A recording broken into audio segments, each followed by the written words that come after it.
Today on Nova Legends podcast, I have the great Chris Jollay from NOVAhoops. He's going to update us on what's going on in Northern Virginia basketball and give us his preview of the postseason, and maybe even talk about some of the players that have surprised this year, even beyond the Jordan Scotts and even the Merrick Realstones of the area and the Georgia Simonsons, I should say, the area. Chris, thanks for doing this. Good to see you. It's great to be here, Julian. I'm excited. This is the best time of year, February basketball, Northern Virginia. It is. And it happened so fast. I mean, did this season go by faster than most, or do they all go by faster? We always say that. I mean, I guess we always kind of say that. I mean, I'm always kind of relieved because I'm like, soon I won't be working as hard. There won't be a full slate of games every night. It did seem to kind of go fast this year. I don't know if it's that snow we got in January, but hey, we're in it now. There are teams that have already been eliminated. I don't know if you knew that. Yeah, in Prince William, right? Because the way they have, it's so unfair. They have 19 teams in their region, so everyone is not guaranteed a berth in the regionals. And if you go up to like Loudoun, you're never out of it. So I Yeah, mean, yeah. The actually the district tournament in the Cardinal district, the sixth and seventh place teams they don't even get in the district tournament. So their season is already done, if you can believe that. I mean, what they have done to high school basketball. It's amazing, guys like me and you still spend all this time on it because they do everything they can to diminish the game. I was thinking, so I was away from basketball. I stopped refing in 2005, and my son played soccer, so I didn't really follow it that closely. And I got back into it with the social media around 2019, 2020, 2021, and the game had changed so much in those years. I mean, the game was outside, it was spread out, it was on ball screening, which was not a thing before. Just the game had changed. So and now that I follow the game closely, any changes to the game are much more nuanced because you don't. It's just like when you're watching your kids grow. You don't notice they grow every day, but they are. Have you noticed any trends this year? Like for example, I've noticed the scores are lower this year. I feel maybe it's just my feeling. I feel like there's a lot more 35, 34 games in the 40s this year. Maybe the defenses have caught up a little bit. But you're around a lot of games.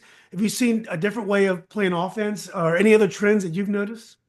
Well, when I get to a game, I unfortunately usually don't get to kind of just sit back and kind of analyze kind of that part of it. It's unfortunate. When I saw you at Hayfield, Flint Hill the other night, I love that because I was able to kind of sit back and really just watch, Yeah. which I like to do as well. I'm with you on the defense. I think it's a product of partially like we've talked about on the guys side. I think it's kind of a down year this year. When I say down year, I don't mean it's not a great year. There's not talent.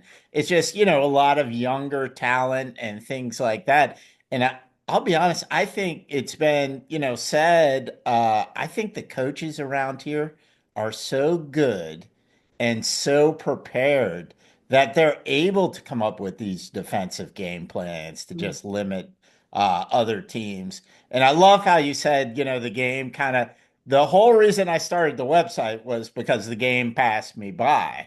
Mm. And if it passed me by, now it's going to pass me by first, because I wasn't the greatest coach in the world, but it's I think there are coaches now starting to catch up with things though.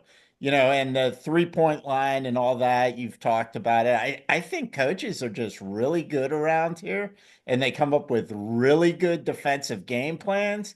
And I think, you can watch online now. So I think coaches are seeing more games, they know more. And that's my guess on why that's happening. But I have noticed that as well, Julian. Yeah. Well, I think a pretty good barometer of where the public school competition is probably the Hayfield Flint Hill game because here you have a 500 private school team that is very talented. I couldn't believe how good they were, and they just come off a win against a great uh, two-time city champion 2 times in a row, city champs, Sidwell Friends without their best point guard. But Flint Hill had some injuries as well. Um, I thought Hayfield was, Flint Hill was the more talented team. I did. And I was blown away by their level of talent, to be honest with you. I could not believe how good that team was. And I had teased you a couple weeks before that you had a soft spot for Flint Hill.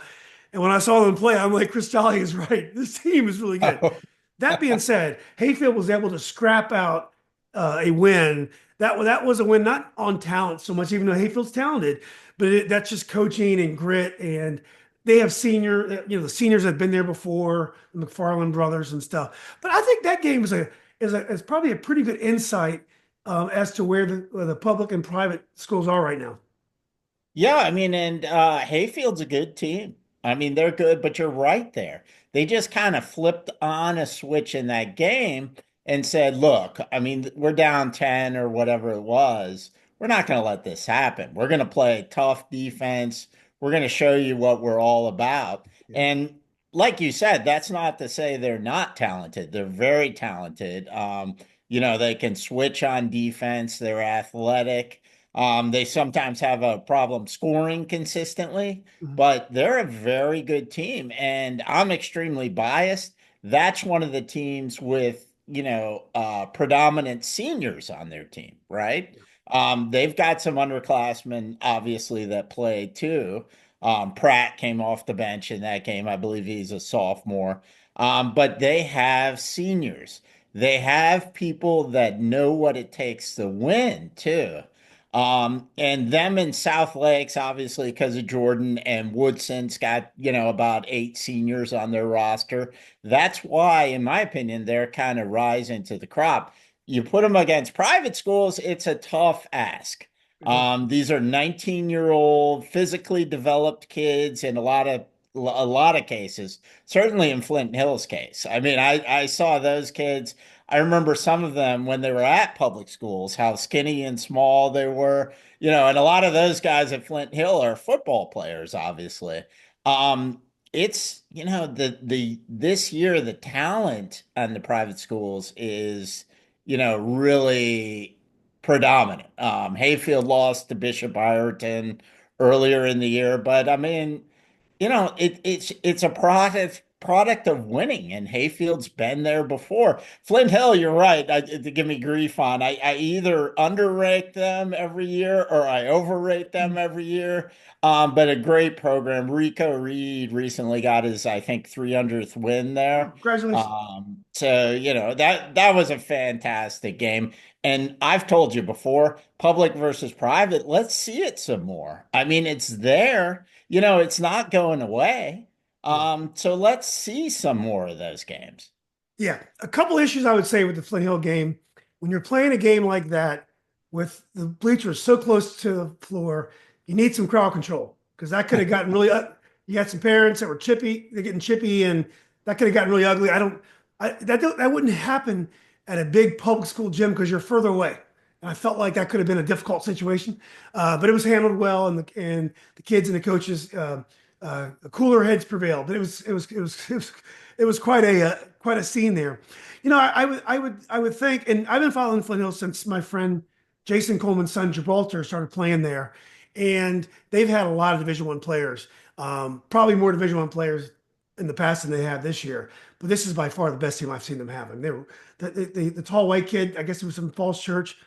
A great athletic specimen inside. They got kids.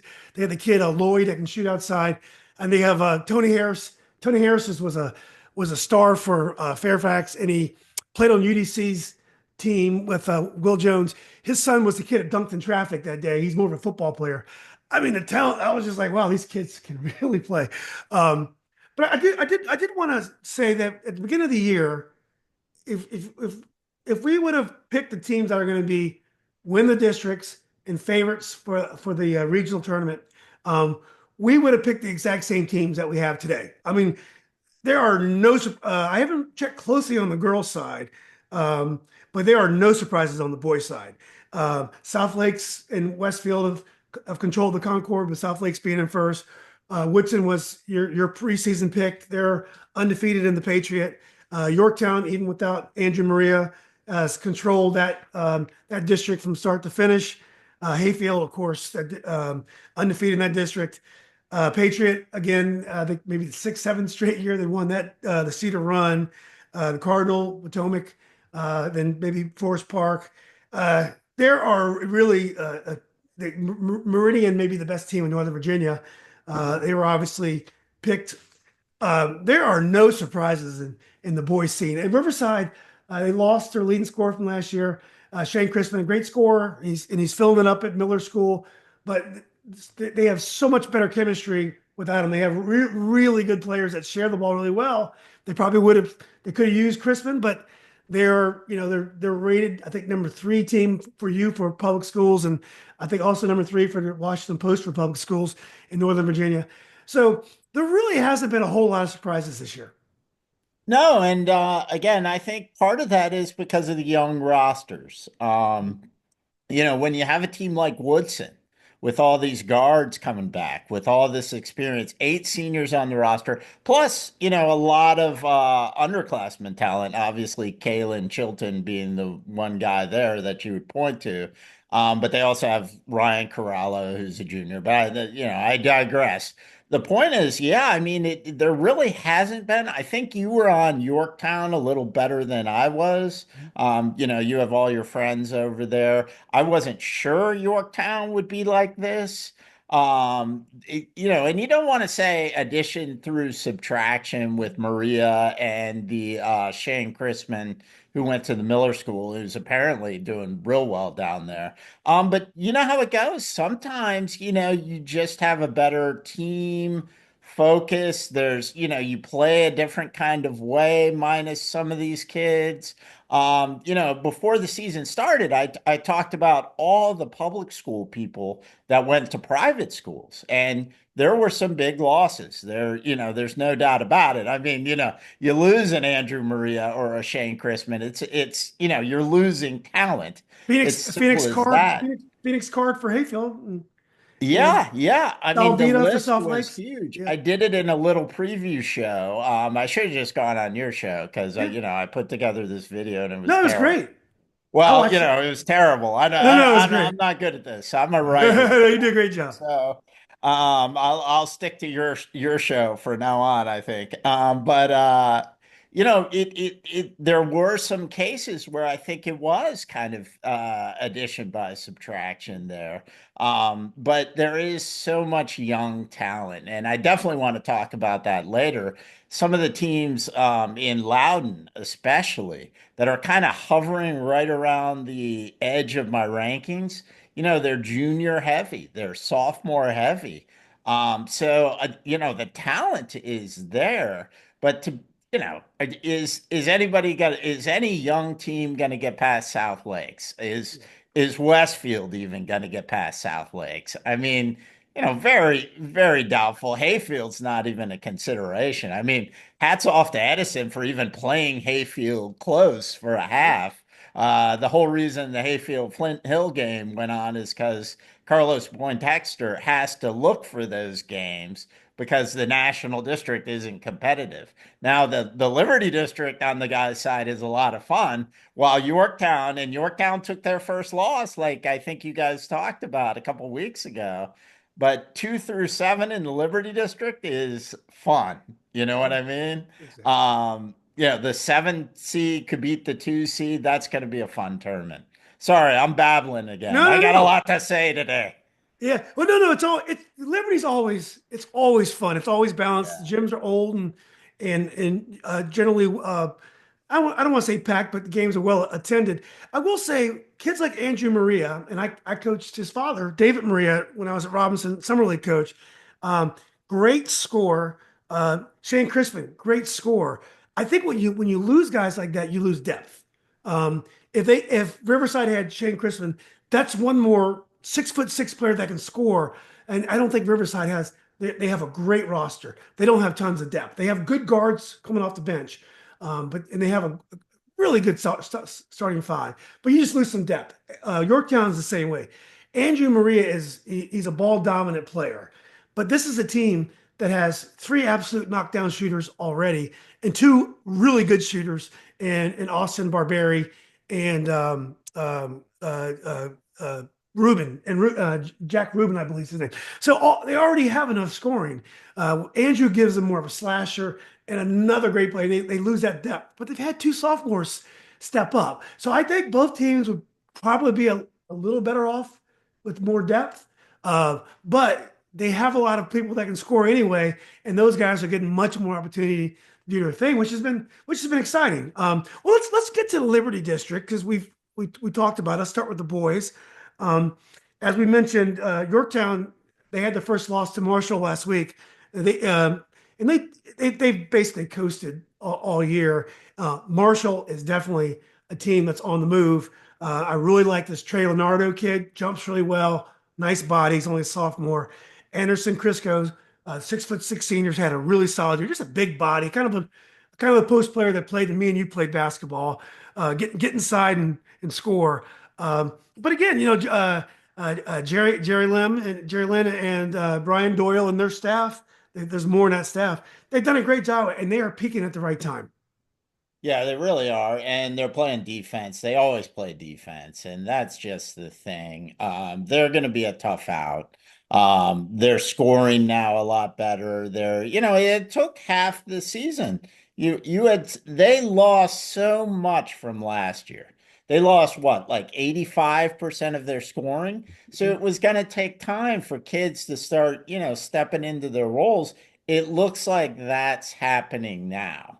Yeah, So you see them as right now, I believe they're the second seed in the yeah. Liberty. Second seed. Now, assuming they get past that seventh seed in the That's first round WNL. game, Yeah, yeah, they're going to be a tough out. And I mean, they're looking right now like the second seed. But as I recall, Wakefield swept them this year. yeah, And I believe one of those games was something like a 35-34 game. I could be wrong.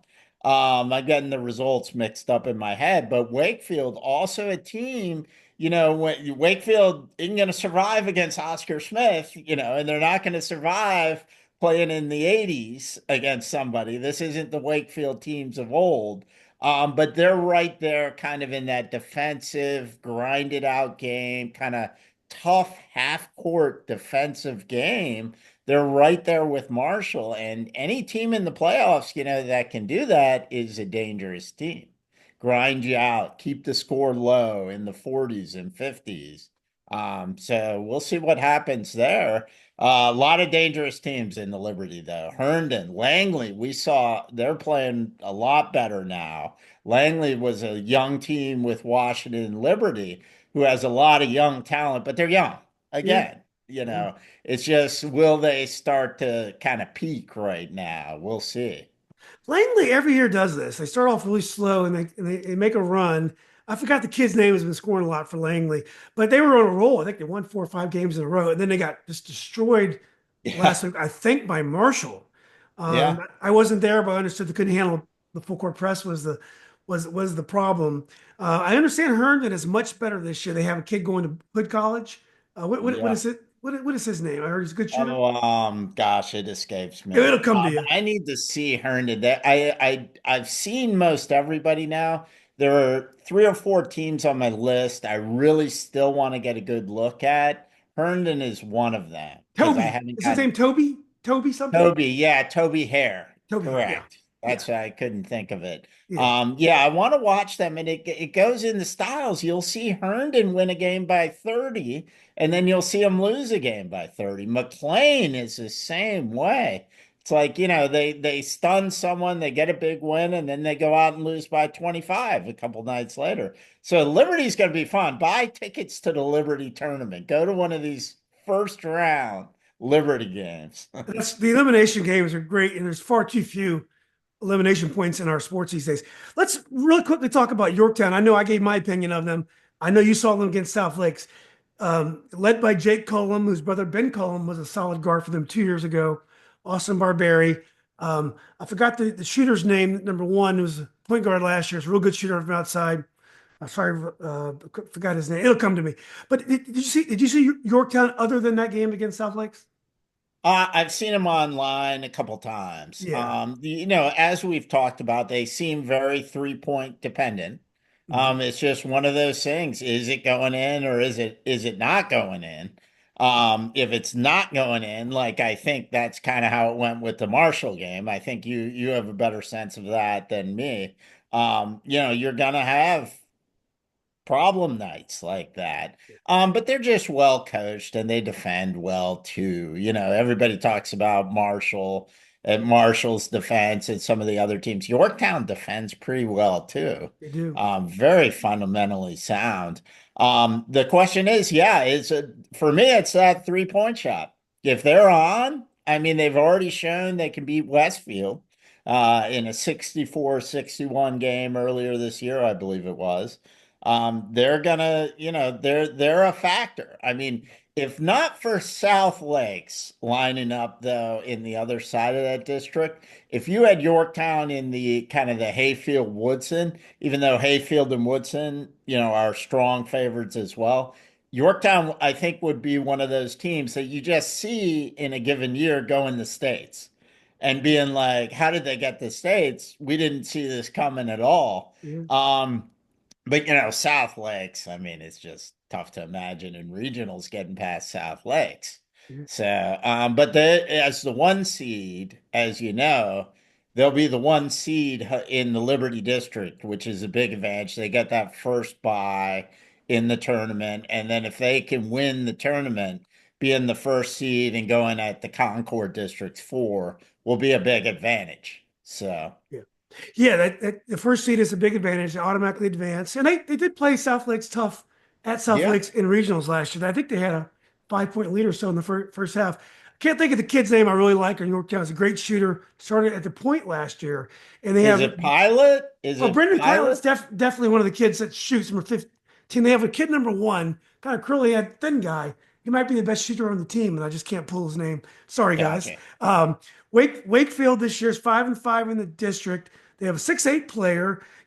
Definitely a more of a North Arlington type look to this team. Coach Bentley said that himself. Not as typical Wakefield team, but they've been challenging all year. They've been in every game. So, and as you mentioned, McLean, I think O'Brien does a great job. Well, let's go to Concord, and Concord probably is the best, probably the strongest conference in Northern Virginia this year because Oakton, Chantilly, and Centerville are not easy games anymore. All those three teams have huge out of conference wins. I think Centerville beat Potomac, who's undefeated in their district, and Oakton and Chantilly have big wins. So what have you seen in the Concord this season? A lot of good basketball. Like I think it's been mentioned, everybody's trying to figure out how Madison, was down at the bottom of any district ever created. Doesn't matter what kind of talent, Kevin Roller has. You expect them to win after games, and they've started to come around. They've lost a lot of close games, obviously, but pretty good basketball. You do have some teams like Chantilly, I really like, but they can't get up, in that 70-point range. They're not going to play that kind of game and most likely survive. Madison, obviously the same thing. Madison doesn't want to play in the 70s, type that. But Centerville can play at that high scoring level. Obviously, Jackson Davis, who's been talked about, one of the best guards in Northern Virginia, just fantastic. What we don't talk about with them a lot is their supporting cast, and they have some good seniors that have been there. Luke Sharkowski, some of these guys that can shoot and have a lot of experience. A dangerous team, certainly at regionals, if they get the regionals. Yeah. Because you got, I mean, again, the district 1 through 6 is tough, and that's fun. In the Liberty, there you do have the parity, but I don't know if top to bottom you could No. say, wow, it's that strong. The Concord is fairly strong top to bottom. The teams have their weaknesses. Oakton has been really dangerous this year, and they've gotten some good wins. Obviously, they're with David Brooks over there. They're as well coached as just about anybody. That's going to be a theme when I talk about Northern Virginia, because these guys know what they're doing, and they have a couple bigs in the middle. that play good defense. They know they play intelligently, and Oakton's kind of like a poor man's Yorktown, I would say. Mhm. Kind of like they can shoot the three, and they know how to play defense. They will speed it up on you a little bit this year. They don't need to slow it down as much. But yeah, you got South Lakes at number one. You got Westfield at number two. But again, we've talked about this, even though Westfield, they're older kids for juniors probably and fresh, they still are playing all juniors and freshmen. So there's some opportunity there to knock off a Westfield in the Concorde tournament. It'll be a fun tournament as well. But that used to be the football district. Are we turning that into the basketball district? Because It is. Concorde on the girls' side too last year swept the Liberty in the playoffs. I mean, is this turning into a basketball district? Exactly. Yeah. Well, as you mentioned in the Liberty, well, the Concord is 6 teams, so you got two buys. So Hmm. Westfield and South Lakes look like they'll get the buys. So if you're Centerville, are you that happy to be playing Madison the first round of the tournament? Madison's got so much experience in the postseason and with Kevin Roller. So that'll be some interesting first round matchups. What have you thought about? I mean, obviously Jordan Scott is Jordan Scott. What have you thought about Merrick Rollstone and the rest of the Seahawks? I'll tell you the story there is defense, and I think Coach, by the way, I want to get him on a show with Sherman Rivers, Coach Dez, called like the Sherman and Dez show or something like Yeah. that. They're playing defense, man. They're playing defense, and if they're gonna play defense, um, the sky's the limit as far Yeah. as I'm concerned. Because I thought that was the key last year. I mean, Patriot couldn't score in that championship game. You Yeah. lose Brian Kennedy, and then it's on, and guys like Merrick, the American defense. Welcome to American defense. We all thought Merrick would play more last year, and he played, but he didn't play a ton. I think partially because of defense. Now you've seen him improve on that side of the ball as well a ton, and you've seen him score. He can score along with Jordan Scott. But if you're playing team defense and you have Jordan Scott and you're holding teams in the 40s, I mean, Jordan Scott could score 28 alone, 30 alone, 35 alone. So, I mean, South Lakes is, I think, Desmond will never say it, but I think they're about where he wants them to be right now. So, Yeah, I agree. And I think this year is the toughest schedule that they've played. They beat a really good Green Run team down there, down in the Tidewater area. They lost narrowly to Largo, one of the top teams in the DC area, with Cam Ward going to Michigan State. I think they've had a lot of tough games. Even Westfield in their district appears to have maybe some Division One talent, but definitely some talent. So I think South Lakes is probably ready for the postseason. Um, Westfield, I don't know the players' names. Do they have players that are major prospects? If you see them visually, they're very impressive. yeah, I mean they do, and these guys are all legit prospects as far as I'm concerned. Of course, you have some that are undersized Division One guards, which is Northern Virginia's A1 problem, Mhm. the undersized guards. Although I want to, as a throw in, sorry, I'm going to wander. I was watching a University of Richmond game this year or this weekend, and they were talking about how they recruit undersized guards when nobody else does because of they think there's underrated talent.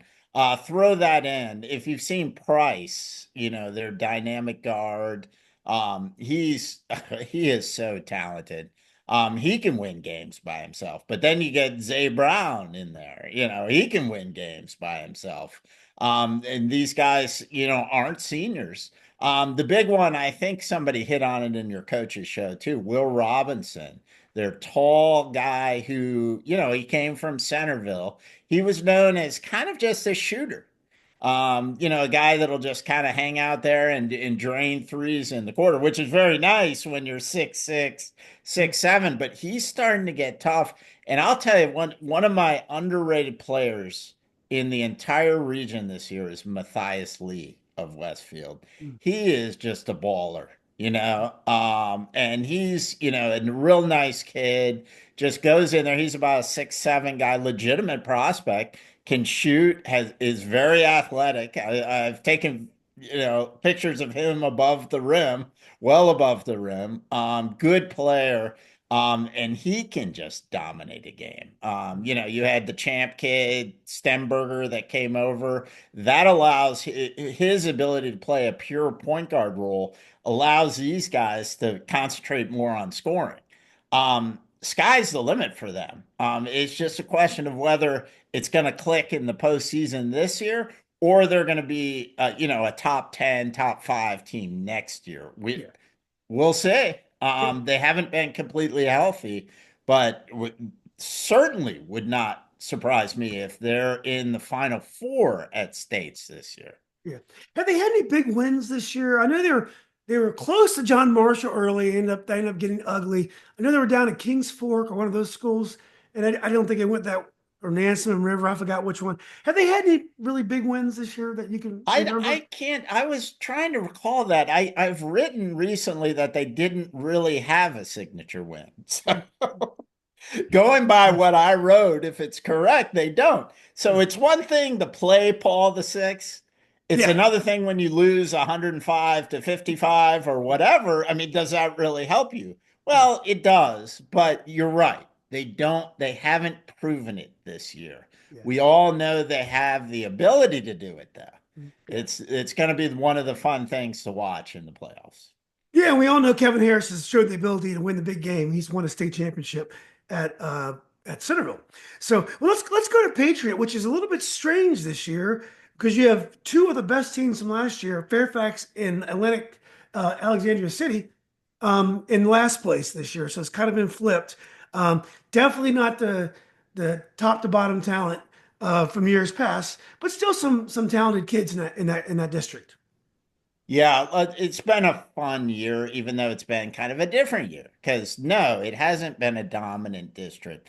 If you had told me Woodson would be undefeated in the Patriot, I would have said, I don't believe you. As good as and I knew Woodson was going to be very good. I wouldn't have pegged them as being undefeated in the district. Even though you could say this is a down year for that district. In my opinion, South County's underachieved a little bit. They just haven't gotten the wins, although they remain a dangerous team and they've had some injuries as well.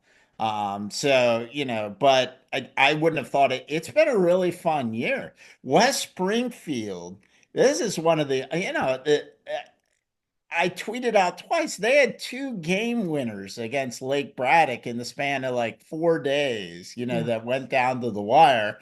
I saw in the last one, I saw the crowd rush the court before the game was even over. I mean, it's been crazy fun. And Lake Braddock, is another team that they'll beat you by 30 or they'll lose to you by 30. I mean, they've been all over the place. So getting down to the nitty gritty, we've all talked about Robinson too. That's one of my success stories. People did see that coming, that Robinson would be a dangerous team this year. But one of the things I love about what I do in my job, and I know you love this too, we go to a game early in the year and we say we don't do it, but we write teams off in our mind. You know what I mean? We're like, oh, same old, whatever. And then, I want to talk about it with Loudoun Valley guys. I saw them lose to a depleted Woodgrove team. So I'm in my mind, I'm going, I'm not doing it, but I'm doing it. I'm thinking this team can't play. I saw Robinson in the season opener against Marshall, and Marshall took care of him by 15. Mm. And I'm like, I'm thinking, no, here we go again with Robinson. They got talent, but they've had some great wins this year. They beat Gainesville.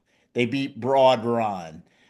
They're right there in the Patriot district, I think, hanging around the middle. It's a big Yeah, jumble. they're seven But and that five. They're 7-5. yeah, yeah, it's actually been really fun this year, this district. I mean, the Patriot District has had stronger years at the top where the top 5 or 6 teams are like, wow, any of these teams can go to states. but it's been a really fun year. And the team now that's coming, you know it.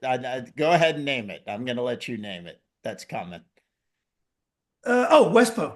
Yes, of Yeah, course. yeah, For the postseason, and they get Chris Morrison back, who obviously fits like a glove into what they do, playing good defense, playing tough, hard-nosed defense. They're certainly a dangerous team, and we've talked about Coach Houston and how he'll have a 5 seed and he'll take it to be the regional champions, 5 seed in the district. I mean, so it's it's really kind of been a really fun year in the Patriot, but Woodson is dominant. yeah. And that you go, I'll talk briefly about Woodson. They're loaded with guards. I mean, just loaded with guards. And normally I would go, well, how athletic are they? When they get to the beach teams, when they get to states, are they athletic enough to beat a Hayfield? And they've lost to Hayfield. But again, early season loss, not the end of the world. But they're loaded in the backcourt. Theo Burke is an important senior that they have who can play point guard. Ryan Corralo is one of the most underrated guards out there. I think I mentioned him earlier, junior. Chilton, Gantimer, Noah Limbago, who's also a guard, but can kind of play bigger than he is. I think he's like 6'2", 6'3". So they have a high ceiling, really. And it wouldn't shock me to kind of see them. It reminds me of when they won the state championship in a weird kind of way because Jason Agner, if I pronounce him right, Debbie Tannehill's kid from George Mason. He was just the smartest point guard you could possibly have for then. I think Coach has lots of smart point guards this year. Maybe not as dominant as Jason, but you just kind of get that feeling with them this year. The problem is obviously in the front court. Do they have the athleticism in the front court after losing the twins, or the brothers or whatever they were? We'll see. But it's been a lot of fun in the Patriot this year. Ordinarily, when you say a team can win a state championship, that's kind of it's kind of overstating it. But this year, when you think about it, Yeah. the 6B is down. The Patriot conference, the Patriots, that conference with Battlefield and Gainesville, it's not a strong conference. Potomac lost by 40 to Oscar Smith. I was at that game. Yeah. Oscar Smith and Lansdowne are solid teams, but they're by no means unbeatable. So when you say No. a team like Woodson can win a state, that's not overstating it. They really can because I don't think the bracket is that strong this year. I want to mention Carlos Poindexter once told me about Coach Houston that his style of play is very conducive to postseason basketball. The physical style of West Potomac plays, they get on the foul line. They tend to be deep, maybe not as deep, not that deep this year, but their team's always tough in the postseason. And I wanted to shout out Travis Hess at my alma mater, Robinson. I know he passed a milestone this year, so he is building that program back. And for What's all that? this success, He passed the kidney stone, you said? no, I'm No, he sorry passed the milestone. What about milestone was that? yeah, I'm sorry, he I passed. think a couple hundred wins. Is that Yeah, right? Pastor Valstag, Oh, maybe okay. 200 or 300. But Robinson's been the school where the girls have always had success since the building is open, and the boys have been uneven. For some reason, it's not always easy to win at Robinson on the boys' side, and he's doing it. So that's Yeah, great for it's him. really good to see. And I coached at Robinson. I've had a couple stints at Robinson where I coached, and I took my kid to see a Travis Hess practice. When I was young, when he was younger, I should say. Happy birthday to my son, by the way, Oh, who is 13 today. Just oh, wanted to throw that congratulations! out. Yeah, But I took him to a Travis Hess practice because I mean the guy knows what's what. yeah, And Cliff Krug, his assistant coach out there, they're great coaches. And it's real they're a dangerous team that kind of lives by the three-pointer as well. So yeah. we'll keep an eye on them in the postseason. And Robinson could be a difficult place to shoot. I mean, I think that's their home court, so they practice there. But some Yep. teams have a hard time shooting with that backdrop. Well, let's go to the national district, and we already talked about Hayfield a little bit. Um, McFarland brothers do a great job. I think it's Aaron and Alex. Alex. Yep. Alex is a 6'5", 6'6" kid, 6'3", whatever. And Aaron's is like maybe 6'1", 6'2". Great athletes, pass the ball well, good bodies, smart, experienced. They've had a good year. They have Parker Cage, whose brother Braden or Braylon Cage also played for coach. I think Jalen Lemon. They have a 6'5", 6'6" kid who transferred in from Ireton last year to play football. I can't think of his name, Chris, Yeah, but is he's that also, Cam Prosper? yeah, Cam Prosper, also a very solid player. Coach has got a really strong team.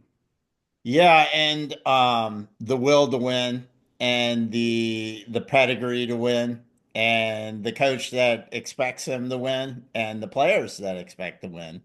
Again, a lot of guys, good size, not dominant size. They don't have Owen in the middle. Owen Pottenborough from last year, 6'8" kid.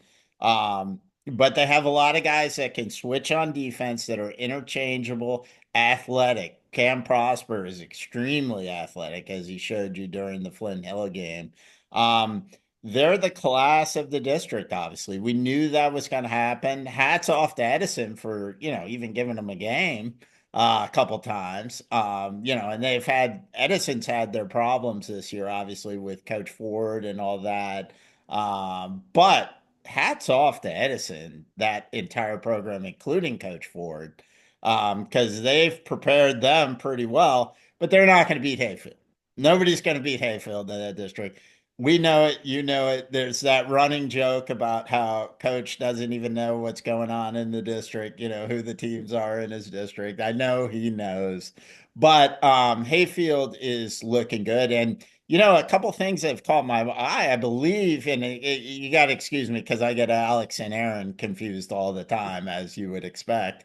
Alex McFarland has been scoring a lot lately, and it's just, you start to see these box scores with some guys scoring a little more than they have previously, and you start to go, wow, and this is the one gritty team that isn't going to be at all intimidated by any athletic beach team, as athletic as Oscar Smith is and all that.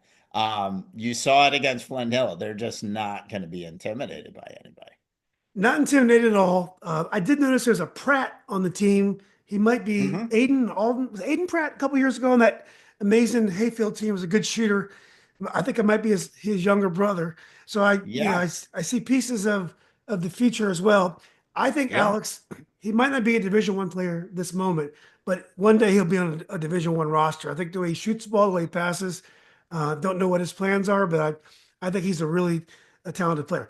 Edison had one of the best transfers in Northern Virginia with Isaiah Skin, whose dad is killing it at George Mason. One of the most prom- Yes. one of the most promising young coaches in the country. Congratulations, Coach Skin, doing a great job at George Mason. I think they're going to win the regular season. Knock on wood. I know you're a Mason guy. Do you, Edison, Annandale, and TJ? Now they have great records because someone has to win the games against the justices and the other teams in the district. But are those teams, as we look at the regional tournament, are those teams threats? Edison, Annandale, TJ, are they threats to the Patriot League in the regional tournament when those conferences do battle? So to Coach Mark and Coach Jerry Mack, who do a very incredible job, in my opinion, with their programs. No, not really. So put that on your bulletin board, coach. Mark, if you're trying to squeeze a little bit more out of your team going into regionals, and of course they're dangerous. Whoever grabs Edison obviously looks like the 2 seed, maybe, going in the regionals for that. If a team like TJ can grab that 2 seed, and TJ has beaten Edison once. Now, Edison's been all over the place with players out and players in. I think Isaiah Skim was sick that game. But yeah, let me go ahead and do my Mason shout out. Homecoming this weekend. George Mason men in first place at 10-1 in the Atlantic 10. Women are up there as well. This is a high time. And Tony Skin's doing a great job. I want Isaiah Skin to come to Mason. I think there's some like, oh, I don't want this to look bad kind of stuff. But I would love it if Isaiah Skin played at Mason. He's that good, in my opinion. Again, another guy that's undersized, shocker, Northern Virginia guard, undersized, but can play. Um, you know, I going back to my original question, I'm sorry, I'm going to side you all day. I got a lot of basketball to talk about. Um, I don't consider Thomas Jefferson and Annandale probably able to beat. But they could. They absolutely could beat a Lake Braddock, a Robinson, Robinson, depending on the 3 point. They can, but I don't consider it likely, to be honest. But Yeah, go ahead, Coach Jerry Mack and Coach Mark, put the worst thing I just said on a bulletin board for your guys, because I'd love to see it. exactly. But they do have talent there, Yeah. and they are extremely well coached, obviously. Well, I do think Isaiah Skin could end up in Mason. The way Mason has played the game the last few years is they've done it with the transfer portal with the kind of older Yeah. kids. So, maybe he can go, he's a Division I player to me, but maybe, he can go a year or two somewhere else and then come back. But it all depends on what his father wants. Now, I don't think, I think it's pretty clear that this regional final, odds on, will be Hayfield versus Woodson, with one of those teams going to state, or both those teams going to state. Yeah, both those teams going to state. So, and we didn't do the 6D region. It's probably most likely going to be South Lakes and Westfield, but Marshall and Yorktown, they do have a chance of getting to that final. So, do we have anything more to add to that, or?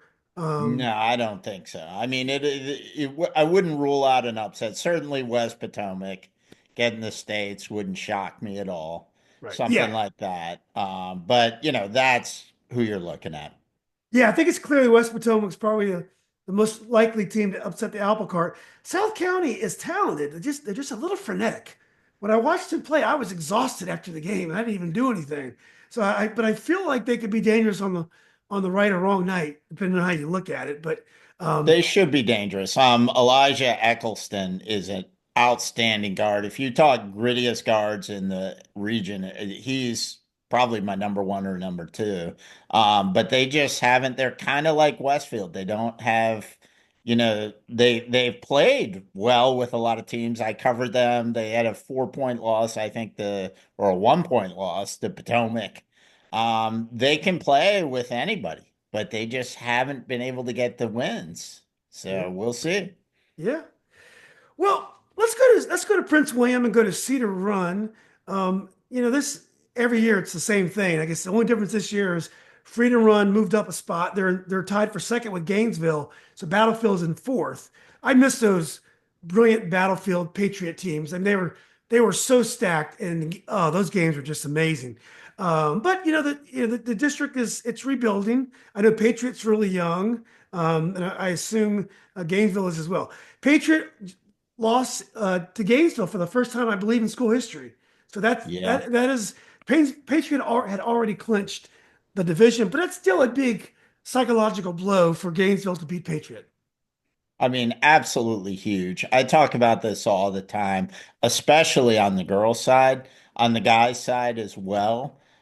Just to get that win means, and to Patriot, it's like, whatever. We lost an OT game. I mean, it's unfortunate, but Patriot's not going to dwell on it. It's not going to affect Patriot, but that could affect Gainesville in a big way.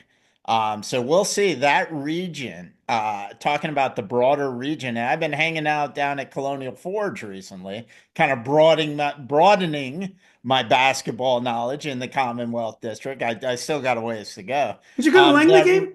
What's Did, that? did did you go to the Langley Colonial I Forge did game? not. No, Okay. no. I had seen Langley. I went to a Colonial Forge conference game against Brook Point Good point. Yeah. last week, and it was good. I'll talk to you about that later. We'll get into it maybe for a minute. But in short, the region is wide open. So it's going to be fun. That's kind of what I'm looking at there.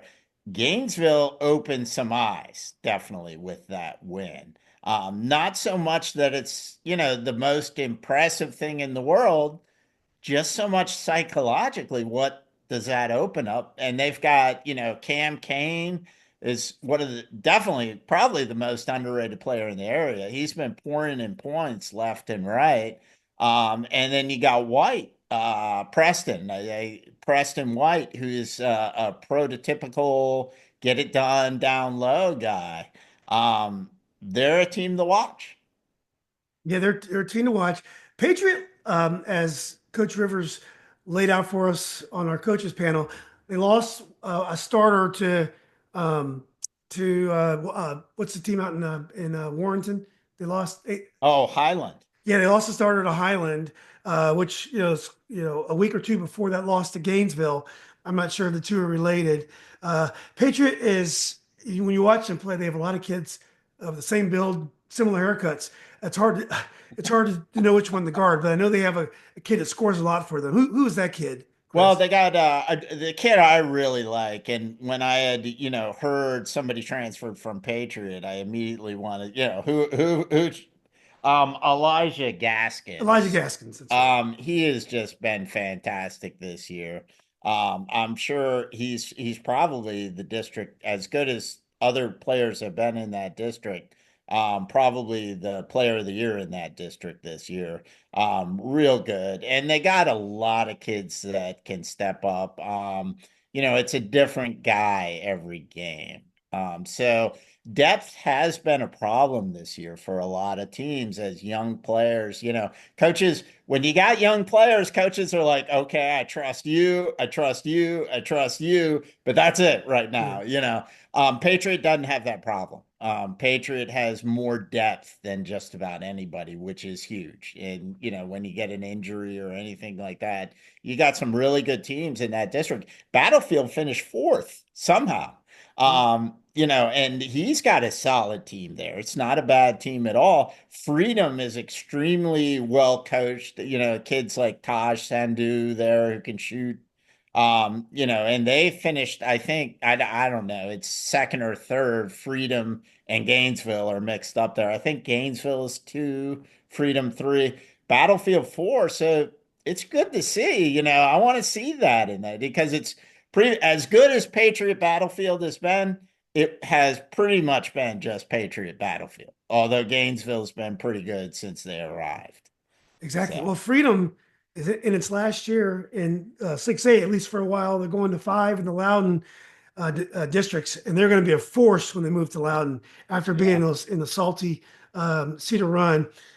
Patriot obviously is coached by Sherman, does a great job there, and Randy Bills does a great job of Battlefield. yeah, Where's the he Gainesville does. coach again? Randy is really unsung about how good a job he does too. He really is. He's a great guy, and Justin Powers is doing a good job Yeah, and building that team at Gainesville. Now, but let's go to the Cardinal. Potomac, they got a great guard named Amani Asari. He's one of the most impressive players I've seen all year. They got a bunch of athletes.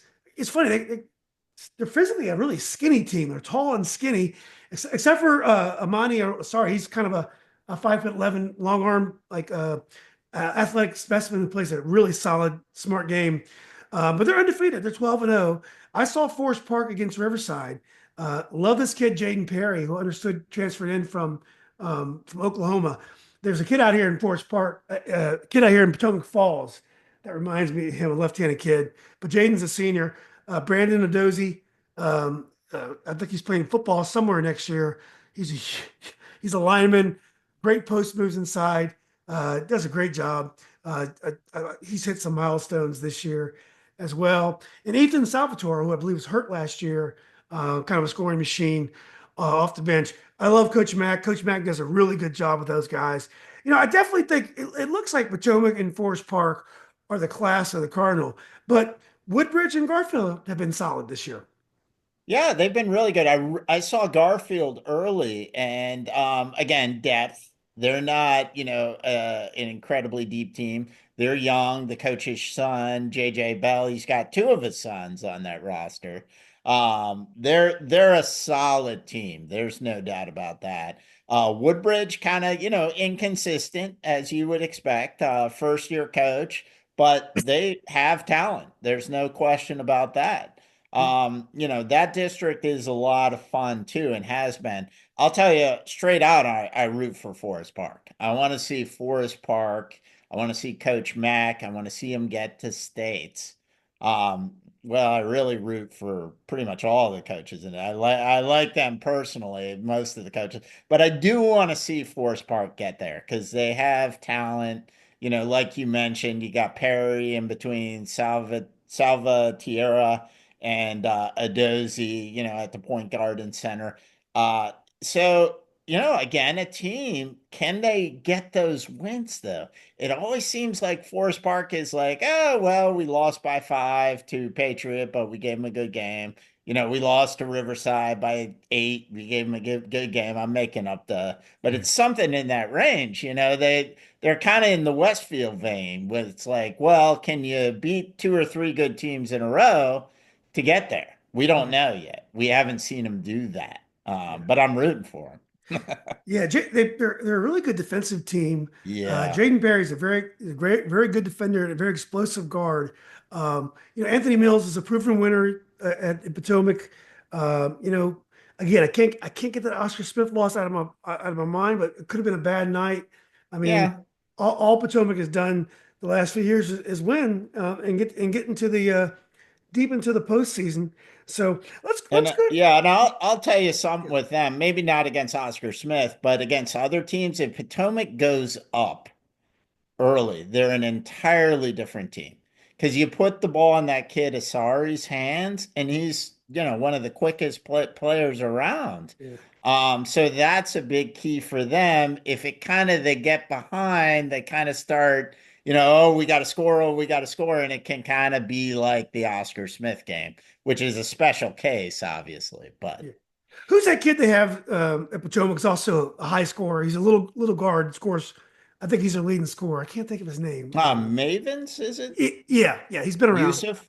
Yeah, that's it. Yep. Yeah, So yeah, he's a good player, a very solid guard. yeah, he's a scoring machine. Well, let's go to the Commonwealth. You mentioned you went to the Forge Brook Point game. What did you think? I mean, when Langley beats Colonial Forge on the road, that's a red flag Yeah. to me. But because I've seen Langley before and I've seen Langley struggle mightily. So that game, I don't want to stand it, but it's late in the season. It's non-conference. It's possible that Colonial Forge was looking beyond Langley. Yeah, I mean it's a late non-district game. Not that Langley's obviously not capable of going down there and doing something like that. Colonial Forge is an interesting team. So if you're familiar with Coach Gilreath, who used to coach at Annandale, again off the Tony Bentley Oh coaching yeah. tree, Diedrich, defense, defense, defense. Colonial Forge plays defense. Here's the thing. They were doing real well against Brook Point. They were up. Brook Point came back late and made it a game. Brook Point has 2 very electric guards, undersized but electric guards. Jason John, the coach down there, also a defensive-minded coach. But so Colonial Four, I've never seen this. I don't think. Certainly not in a guys game, and I can't recall it in a girls game. Um, Colonial Forge was up like 8 in the third quarter in this game, had 1 assist. They have 1 team assist. I'm like, there's the offense here is very questionable. So that's where you're at with Colonial Forge, getting consistent scoring, but they play great team defense. Well, So again, you put them in that kind of Marshall, and Jason John at Brook Point, he came from Colgan. With those, well, you better kind of be careful when you play him. If he gets the pace of the game where he wants it, you could be in trouble. So that's what you're kind of looking at down there yeah, in the Commonwealth. yeah. I still have to do some more exploration, but Yeah. Guys, Stafford's becoming a football area. They had some great football teams down there this year. yeah. So let's go to Loudoun County, my home base now, and we'll start with the Potomac District with the Riverside team. Now, this again, we mentioned losing Shane Crispin last year, tremendous score, but with Mason Ridgway, like a 6'6", he's a wing player, but he does everything. He can penetrate, he rebounds, he's got a great body on him. He's only a junior.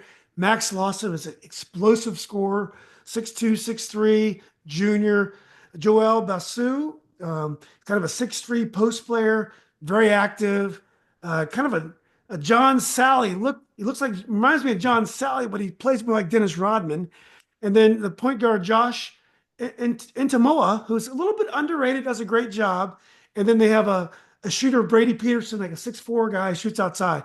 I mean, that's a very solid lineup. And they've just blown out the competition in Potomac. They're 8-0, and Potomac Falls, who had a good year this year after graduating so many players, are 4-4. Stonebridge has rallied late to be 4-4, and Briarwoods has kind of had uneven 4-4 as well. But so what do you think about Riverside? Do you think they can go all the way to the state tournament this year? Oh, I think they'll definitely go to the state tournament. I mean, I would be surprised if they didn't. Can they win the state tournament? I don't know about that. We'll have to talk about that at a later date.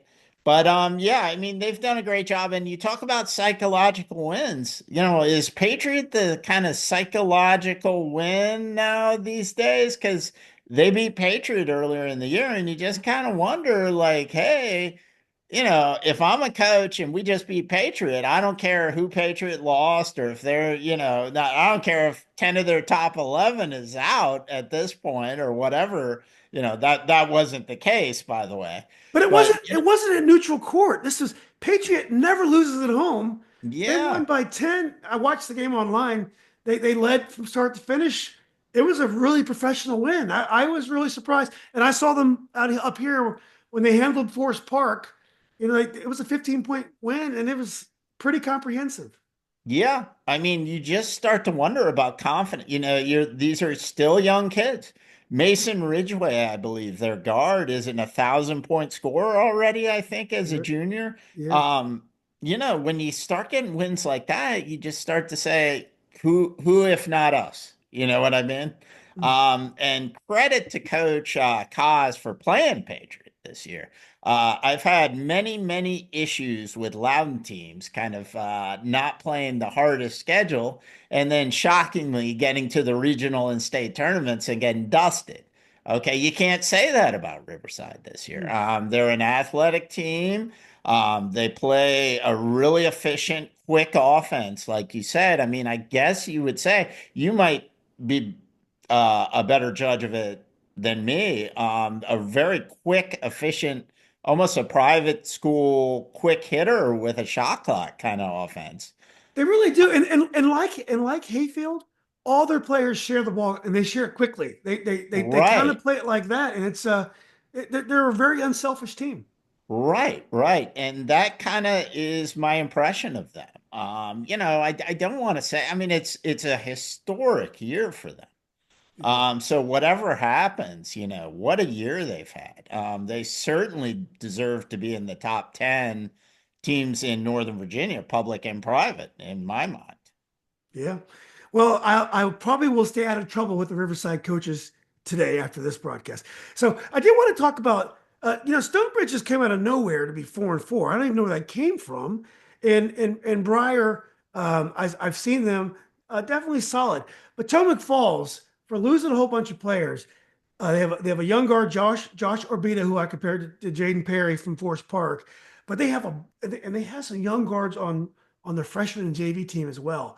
Forest Park, and I don't know how long Coach Halls is going to be around. I know his son's on the coaching staff as well, but this is a team next year we are going to hear about. Yeah, I think so. And they've done a good job, but they were, I will say, a little bit of smoke and mirrors at the start. They weren't scheduling a hard schedule. They played Dominion twice, I think. Nothing against Dominion. I mean, I like Dominion, it's a scrappy team. But they play Parkview twice, I think, stuff like that. I'm not sure, but so you kind of knew when they were like 11-1 or 12-1. You're like, I don't know. But yeah, pay attention to Potomac Falls. You should always pay attention to Potomac Falls. And you have to wonder too, these kids are getting better. I wish they would have played a tougher schedule, I think, but the potential is always there for them to kind of hit, and that guard is something. I mean, just a fun kid to watch. And I talk about this with Patriot all the time and Hayfield program depth. You hit on it. Coach Hawes has a lot of program depth there, and that just makes for a dangerous team. It's a question of is it going to be next year, or is it going to be they hit their stride in the postseason this year? I Yeah. don't know. Yeah, last year they had what was that player's name? The black kid that transferred from Florida, just a great player. Yeah, And they had the quarter. outstanding. I Yeah, mean, and the district is solid, but it's just, I mean, it's Riverside's playpen this year. yeah. Well, I wait till mean, next year. Independence joins that I mean, next year when Freedom South Riding joins that district, there's going to be a new yeah. sheriff. And I hope that Max Lawson and Ridgeway stay at Riverside. I've heard nothing to the contrary, but it will be a fun time if they can stay and keep building on what they're doing. Coach K has done a great job there. And their assistant coach's name is Steve Kerr, who takes Ah, time from his Golden State Warriors duty to help out here in Lansdowne. Well, let's go to Dulles district, which is group 4A, whereas Potomac is 5A. And this is one of the most competitive districts in Northern Virginia. Right now, you have, I believe, if this I got this from your site, and you always have great updated information. But I may have gotten this before you were able to update Friday's games. I'm not sure, but I believe Loudoun Valley's 5-1, Heritage is 5-2, and Tuscarora's 4-2. Um, those are three teams that can beat anybody in Northern Virginia on the right night. I've seen Heritage. Heritage can beat you by 30 and lose to you by 30. They've been up and down because they're really young, but that team is going to be very, very dangerous in a couple of years as these kids grow. Loudoun Valley's got great backcourt. I think Ty Rose, I think his name is yeah. eight Tile Rose, I believe. Tile. Tall Rose, and then Aiden Mhm. O'Connor, sophomore. This kid can really fill it up. And then Tuscarora with Colin Bird with a huge transfer move from Paul VI midseason, and Joshua Fagan, who came from, I believe, Warwick or Norview, I believe, and joined this year. He had 5 3-pointers the other night uh, against Broad Run. Yeah, Broad Run. And or was it Tusky? It was against Tusky. No, they are Tusky. It was against Broad Run. Josh had 5 3-pointers. He's not really an outside shooter, but he's a really good player. Anyway, that's kind of setting the table for you. What do you think of the Dulles? Yeah, I mean it's been a lot of fun this year. Young, you got to say young. The story to me is Loudoun Valley. I mean, again, one of the most underrated coaches we don't talk about enough is Coach Dawson out there at Loudoun Valley. I mean, these guys are not older kids. Tristan Conrad, their small guard there as a junior. Rose, who you mentioned, who's a kind of just a alpha athlete, a guy that can get his points, understands the game, how to slowly, methodically get what he needs done. And then you mentioned the sophomore, Aiden O'Connor. Um, how is Loudoun Valley on top of the district that young? You wouldn't expect it, but it seems like every year come playoff time, you're like, oh, Loudoun Valley. I mean, Tuscarora, who almost beat Hampton for the state title last year. Loudoun Valley was knocking them off towards the end, in the playoffs too. I mean, they're just a dangerous team, and they should get the respect they deserve. Beat Woodgrove, avenge that loss. I had mentioned earlier in your podcast, I saw them against Woodgrove. Woodgrove meant missing a couple of kids. Kenny at the point guard. Woodgrove beat Loudoun Valley. So, I didn't dismiss Loudoun Valley. I was like, oh, look at Rose. I like how he operates, and I'm like, this can be a good team. But, the back of my brain is kind of dismissing them.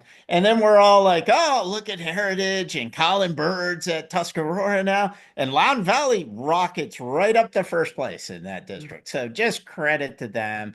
3-point dependent somewhat, but they also have a big kid in the middle that can clear space like a football kid.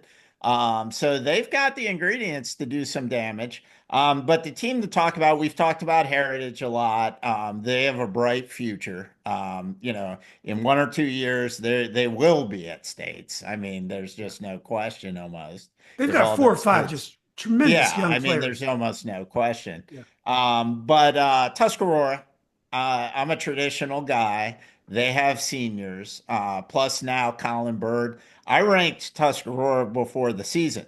Now our rankings, our preseason rankings are kind of weird because some of us are like voting based on where we think they're going to be at the end of the year. Some are like right now, but we had Tuscarora barely in there, even at the start of the year. And now that they have Colin Bird, um, they're going to be there, in my opinion. I think that's the team to beat now coming out of the Dulles. Yeah. Colin Bird has allowed them now they're so much deeper. They have two really good players that come off the bench for them now. So and as a matter of fact, they're not even playing as much as they were, and at least one of these kids was starting. So Tuscarora has gotten much deeper.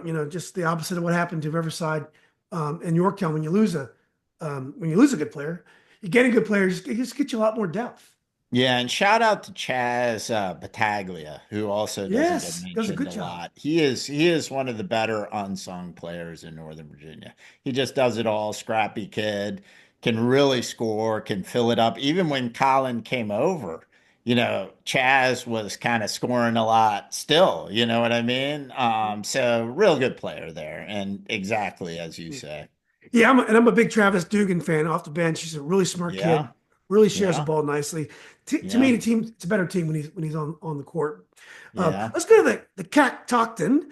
Um, Catoctin. Catoctin name. I guess it must be an Indian tribe that was up here. I know it's a river or two, I believe. But anyway, uh, Broad Run is one of the top like Loudoun Valley. Broad Run is one of the top shooting teams in Northern Virginia. Braden Lee can absolutely fill it up. Ryan Brzezinski, transfer from Briar, 6'5", 6'6" kid, long, score inside and out. And Adam Purdue, another scoring machine. Yeah. This team can put the ball in the hole, and they're deep.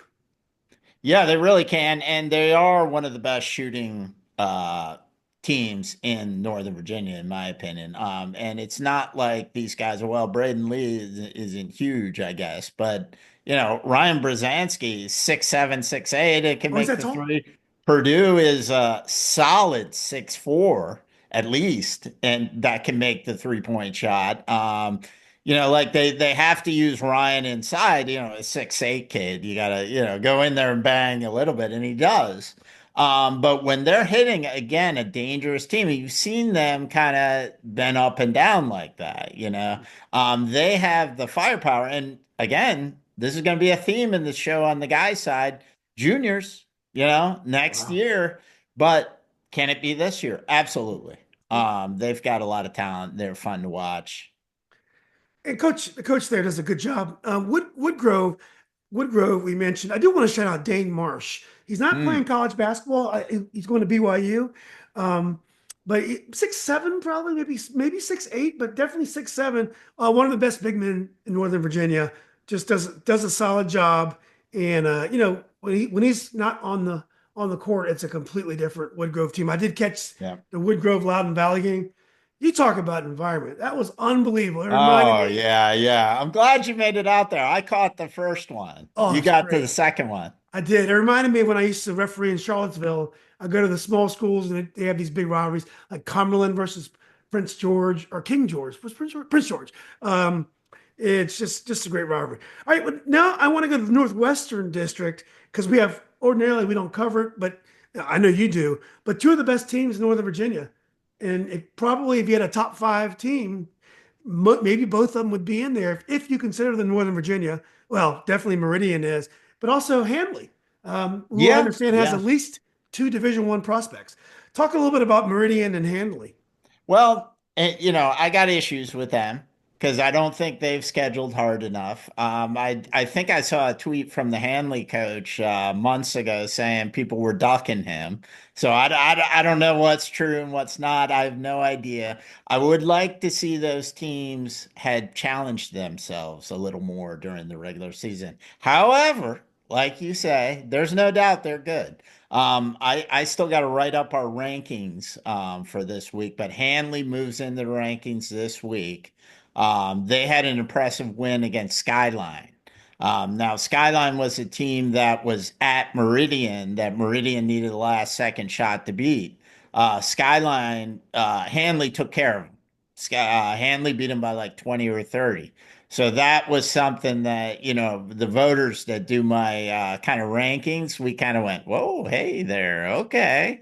And they've beaten some good teams. Both Meridian and John Handley have beaten some decent teams.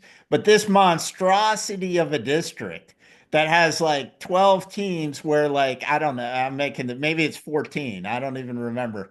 Some of them are class three like Meridian, and some of them are class four, like Handley. Well, Meridian and Handley are in the same district and don't even play, which Oh, makes me want to set myself on fire. Basketball fans like us.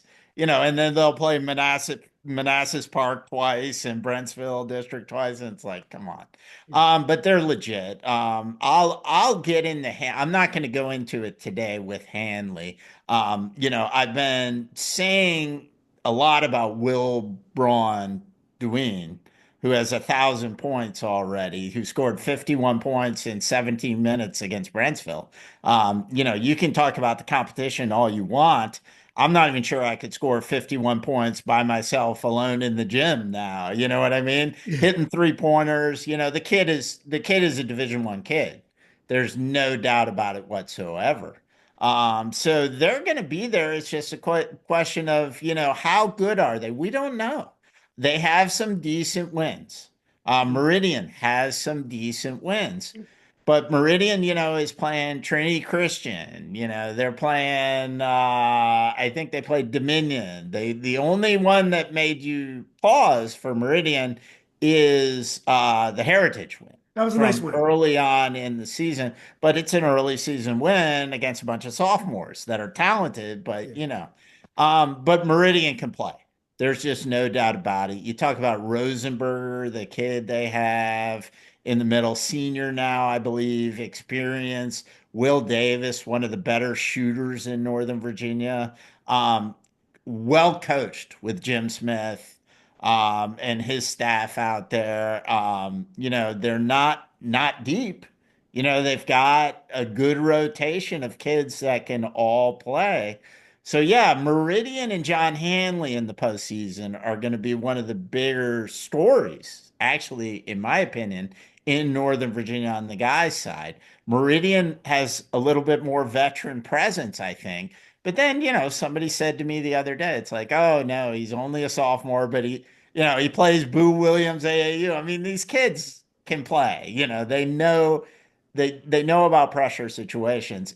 But in my opinion, one of the bigger stories in Northern Virginia this year is how far can John Handley and Meridian get on the boys' side? And you have some good teams out there too. Like I mentioned, Skyline. I think tomorrow night I'm going to go out and see Skyline and Meridian, the rematch. If the snow holds off, I'm going to go watch that. Skyline is a solid team.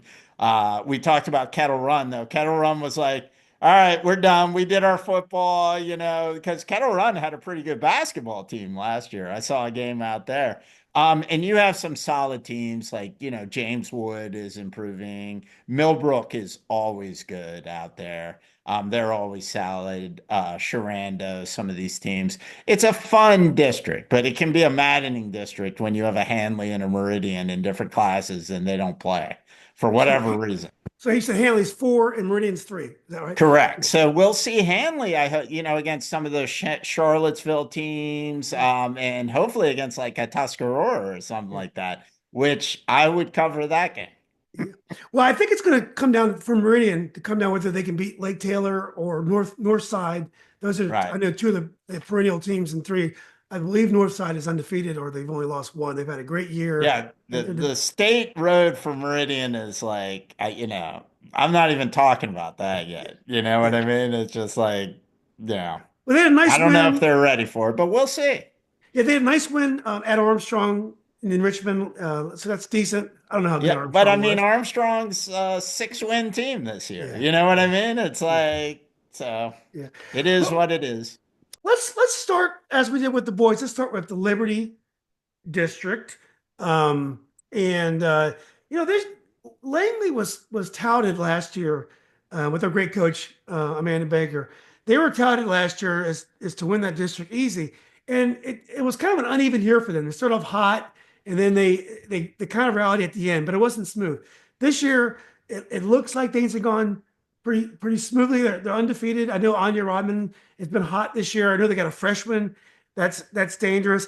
In the past, this has not been the toughest district on the girls' side from top to finish always, but I'm not sure. You're paying closer attention. What have you seen in the Liberty?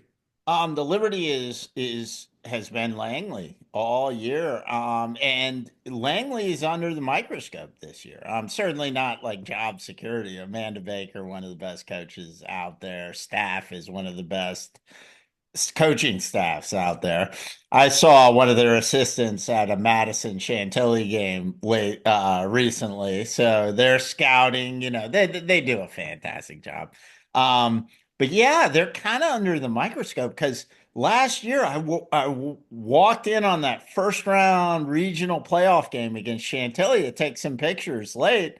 And the looks on those kids' faces as Chantilly was up like double digits on them, they were like, I can't believe this is happening. And, not that Chantilly's not capable of doing that, but people were shocked about that.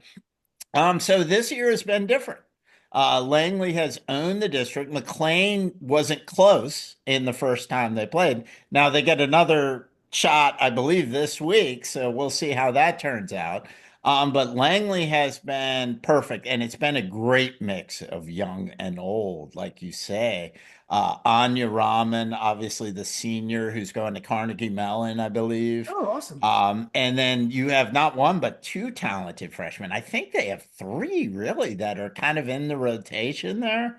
Certainly Allen, and then there's another one, and they've been leading them in scoring some of the time. These freshmen, extremely talented freshmen, obviously fantastic, top-notch coaching staff. The team to watch in the district, however, is Washington Liberty, because they haven't been healthy most of the year. They've been missing their all district center, Eve Youngman, and her sister, Anna, who's, I think, a freshman or a sophomore. Now the years are starting to run together in my head. She's no older than a sophomore, has been starting at center. With the return of her, that can slide her in a more, supportive role. Washington Liberty is a team to look out for.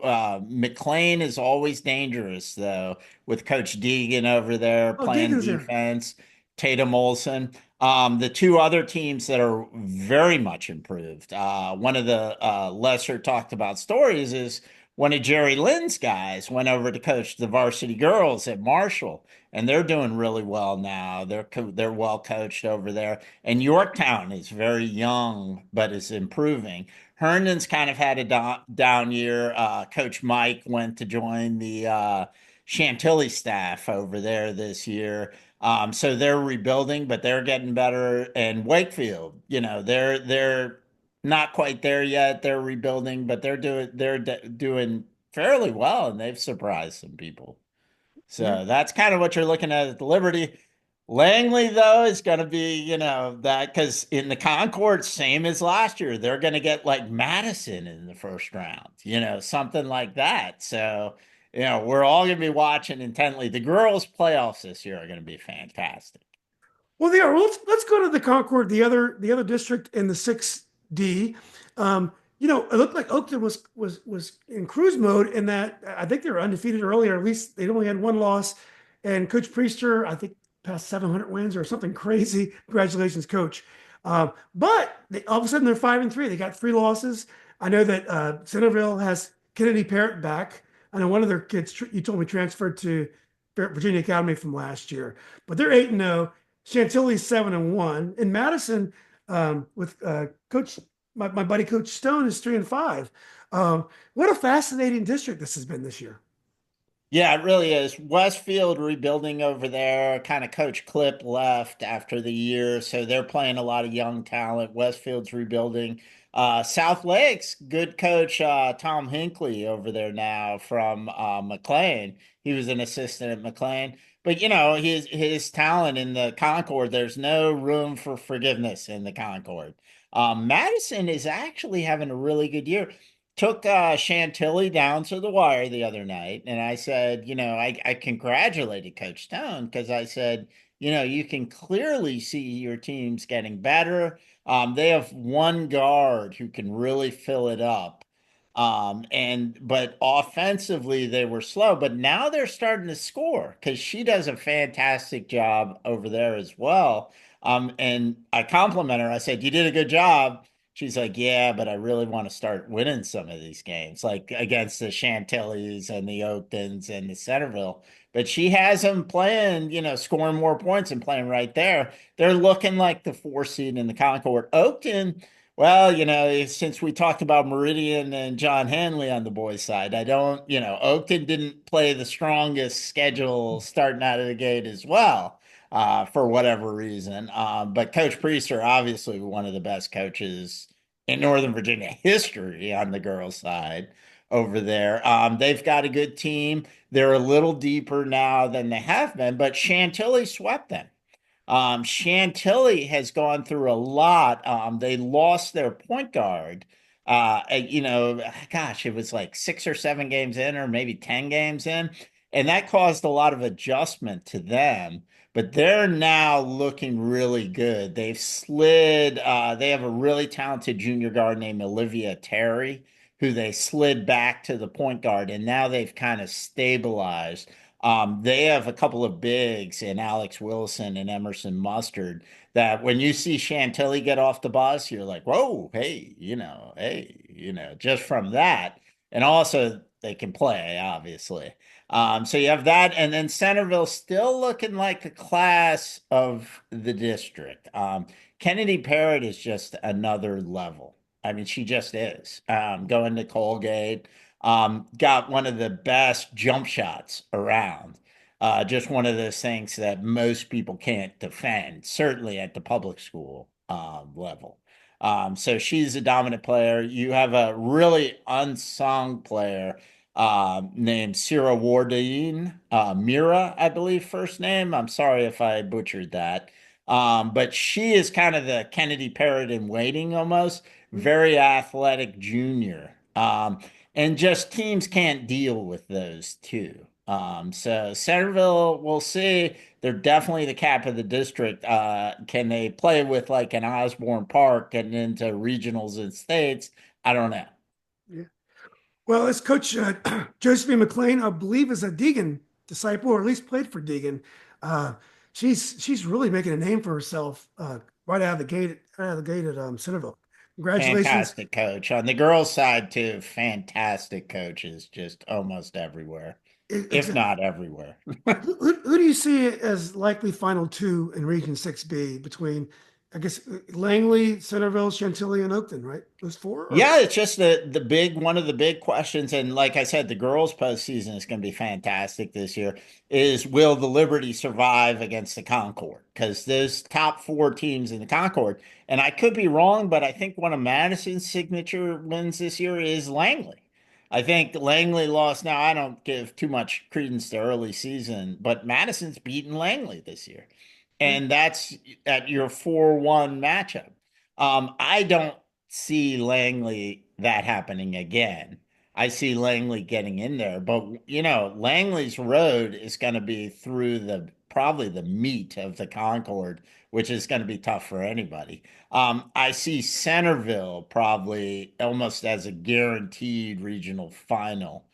Chantilly gets another crack at them though, and can tie them for the Concorde district lead and maybe get that 1 seed. And Fred Priester with Oakton, they've been known to do that district tournament run, and win and grab the number 1 seed from the Concorde. So that could happen as well. So we'll see.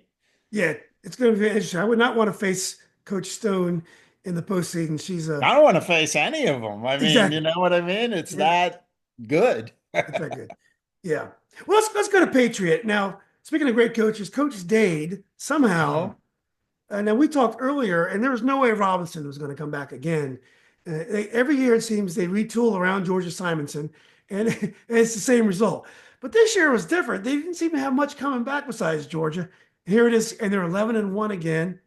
West Potomac's 9-1, South County 9-2, and Woodson is 7-4. Yeah, the top four in that district is murderous. South County, hats off to them. First of all, their junior point guard, junior Layla Toll, who got her 1,000th point this last week. South County coming off a win against Robinson to give Robinson their first loss, and then a huge win Saturday against West Potomac. So South County has demonstrated now that, we can beat anybody here. So them, West Potomac, and Robinson are at the top. And credit to TJ Dade, who weirdly, I think, literally just this weekend followed me on Twitter. So, it's like, okay, well, thanks, Maybe you're getting on maybe you Twitter offended now, him. it's like, what? So I'll let that go. It's just like, okay, well, it's good to see you, coach. I love the guy, obviously. Great coach. I hope he coaches, to be honest, I hope he coaches 15 more years. He'd probably laugh out loud if you say that. But yeah, this year has surprised me a little bit. Again, with how good they've been because you knew they'd be good. Like I had them in a pretty close in the rankings where they are now. But God, they've been a lot better than expected. And like I guess it goes down the freshman London Augustin, and you got Madison Coutinho, I believe. I'm sorry, Madison, if I butchered your last name there, but she's done a great job as a point guard because there's kind of like an inconsistency there. She's kind of a get it and go point guard, but you have Georgia Simonson. So you want to take your time and get the ball to her down low, and they've done a great job. And then again, defense, defense, defense, defense. They always play good defense. And when Georgia's in the back there cleaning stuff up with blocks, you can afford to take some risks and stuff. And Woodson. So I had a great discussion with a coach this weekend, a girls coach. We were talking about the playoffs because we're all getting excited for the playoffs. Can Woodson duplicate kind of what they did last year as a number 4 seed? And they're looking like the number 4 seed again. So this is an interesting team. They beat West Springfield by a point last week, just a point, the fifth or sixth seeded team. But they duplicate? Can they beat Edison or Hayfield again? At the in the regional playoffs, and absolutely, they've got size. They can't play up in the 80s and the 70s. They can't do that with like a Centerville or something like that. But they can absolutely go on another run like they did last year. So it's a fun district, and you have the ones in the bottom four. Even I mentioned West Springfield only lost by one to Woodson. Lake Braddock got their first district win just last week. So it's going to be fun. It would not surprise me to see an upset there Yeah, in that tournament, even as strong as those top four teams are. it's interesting. We talk about Robinson and Woodson, but West Potomac every year is right there as well. It's just Oh yeah. these programs just retool. Um, well, the other side of that region is the national, and Hayfield is undefeated in the district, and Great Diane Lewis's Edison team is 10-1. TJ 7-4. Is that district top heavy? Are those Edison Hayfield like Yeah, and it's always top heavy, but I would say that if not for the Patriot District being really strong this year, there are some teams that can upset. TJ can upset you. They have a girl named Caden Kirkula, who's a senior there, who is a really good underrated player, kind of a 20 and 10, kind of undersized post player, basically, think, with some guard skills and things like that. TJ can absolutely pull an upset, but you mentioned it like West Potomac is so good and South County is so good and Robinson is so good. Those are tough matchups because West Potomac, will run. They got talented guards. South County, same thing. So I don't know if TJ, this is a good year for a TJ upset, but they can. I had one of their parents say, don't be surprised if we take down Edison or Hayfield once. And I don't think so, but not outside of the realm of possibility. Edison Hayfield Friday was the big event. I had a writer that hadn't written for me yet this year, and I'm like, TJ, you got to write for me, you know? He's like, oh, okay. So I gave him a choice of guys and girls games, and one of them was Edison Hayfield, and he said, oh my God, I'm going to Edison Hayfield because wow. I mean, the game he covered last year was fantastic. Now, Hayfield swept them this year, though. Hayfield got the win. So they're going to be the number one seed out of the national district. I don't know. I forget how the tournament works. I guess Edison can beat them in the tournament and then be the number one seed. I don't remember. But that was an event. And I'll tell you, there were college coaches there. There were private school coaches there who I assume were recruiting for either their programs or AAU. It was just a big event, and it was a good game. Edison, Diane Lewis, obviously doing a good job. They haven't really gotten too many signature wins either this year, even though they're 17-3. And Hayfield, big confidence. They're kind of the future. They have a lot of juniors too that are going to be back next year. I imagine that had something to do with why some of the private schools were there. But Wow. I don't I know. oh, But even if they're not, and we saw Coach from Freedom, Coach Overton, his daughter plays on there. She's looked really good lately. She's on the Hayfield girls team. oh, Looked real strong, playing defense, really good defense. And Hayfield's main thing is they got a transfer in from Mount Vernon, a post player, a good young post player, and she can play. And she's kind of a difference maker because Edison's a really good team, but they're guard oriented. So she's kind of a difference maker. hmm. So Friday night, that was a really fun game. Wow. Well, I think what's clear is we've talked about how the boys' game is kind of down in the area, but I Mhm. don't think that you can say the girls' game is down. I think the girls' game is No, no, this is a very strong year for the girls, strong. I think. Yeah. Well, let's go to Cedar Run. No surprises there. OP Osborne Park is 9-0, one of the preseason favorites to win state because I don't think the Richmond teams are quite as strong. I don't think Manchester and Thomas Dale are quite as stacked this year. We'll see. They're 9-0. Gainesville 7-2, and Freedom South Riding 6-3. That's probably the way it is almost every year, isn't it? Yeah, pretty much. This is the year for Osborne Park. They are the state favorites, in my opinion, in Class 6, and they proved it because they had Manchester up. I think it was a couple weekends ago, and they beat Manchester by 20-25. Wow. You are correct. And it's not like last year when Manchester and Thomas Dale were almost generational public school talent playing the championship. I love that game. That was fun. Normally, I'm just resentful and spiteful when it's a non-Northern Virginia team playing, in the States or whatever. But this was, fantastic. But Osborne Park, Chrissy Kelly plays everyone. She played Virginia Academy earlier in the year. She had Princess Anne up, which was very interesting. Princess Anne, the juggernaut Mhm. 757 girls team. I think Princess Anne won that by like 7.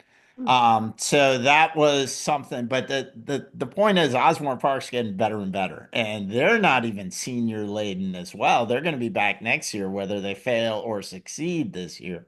I think they're going to succeed. The district as a whole, too, is a nice district. Freedom, I really like. That's another team on my list that I kind of want to try and cover this year, that I'm trying to schedule wise. They play great defense. And then the Gainesville. Gainesville had O'Connell last week, and O'Connell beat him. O'Connell's a fairly good private school team. But Gainesville plays anybody they can to get competitive. But this is, against Battis.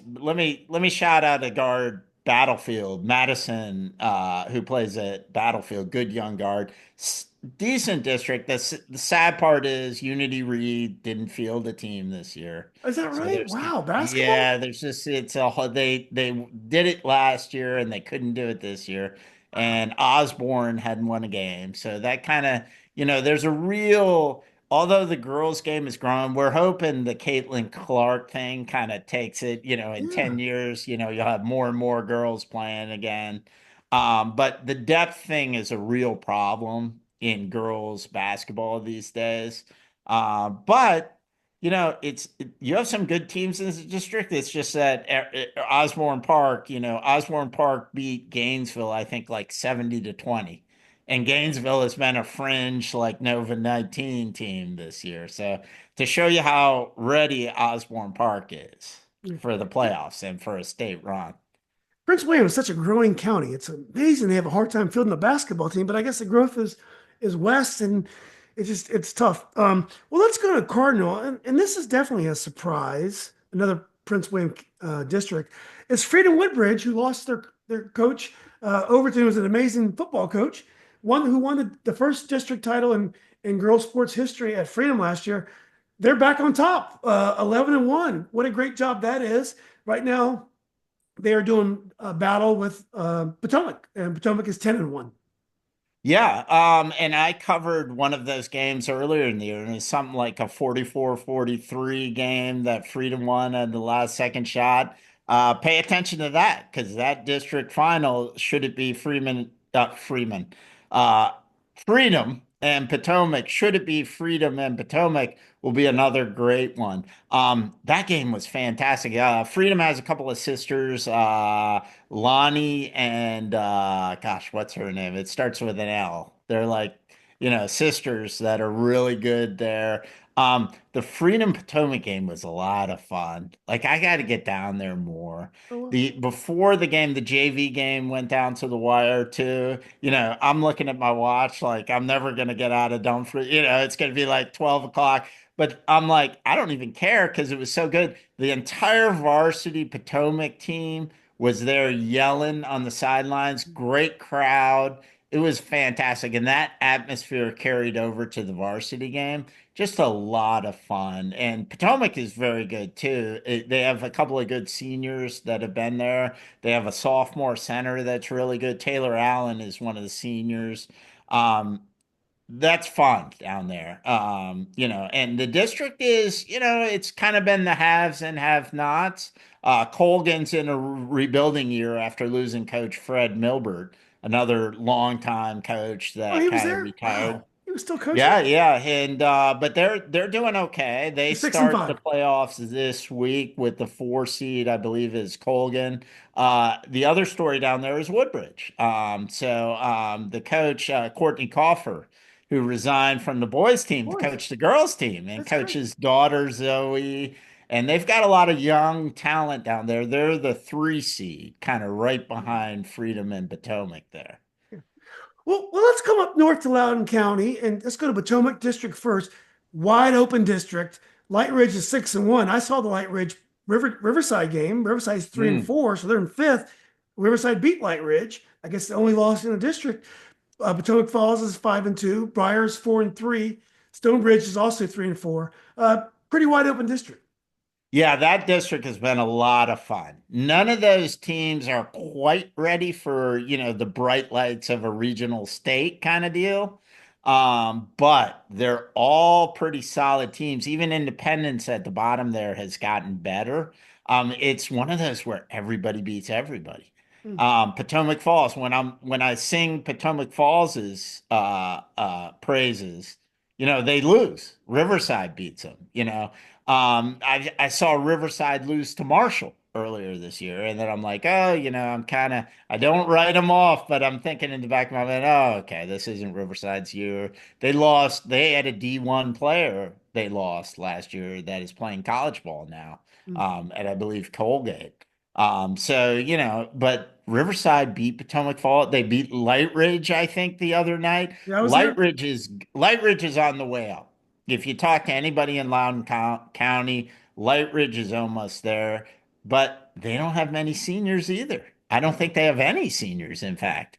So they're kind of, on the fringe there. That is going to be a really, really fun district tournament because anything can happen. Stonebridge has a really good, talented sophomore named Sheila Suarez who can fill it up. They can beat you if they're hitting threes. They've got, and Riverside's proven they can beat people. Potomac Falls is probably the safest bet because they play defense and they have post players and they have a fantastic senior guard name. I believe it's Bryn Hunter. Hunter, I know is the last name, but that's been really fun. Yeah. This year, it's been a fun district. Yeah, I need to catch more of those games out here because I'm so close. Well, let's go to Dulles District, which is also which is a Class 4A. Heritage is undefeated; they're in control, and Valley is 4-3. Those two teams look like they're in control of that district. Yeah, and Valley opened some eyes. They beat Woodgrove the other Yeah, night. I came in at the end You of were that. I at just missed. that, right? No, I came in at the very end of that game. Oh, Yeah, okay. yeah. Okay, you missed that because that doubleheader is fun, I obviously. know. I Yeah, tried. I wouldn't have thought that. Valley's been having a hard time lately. I think their depth, they're down to like 8 or 9 girls for whatever reason. I don't know.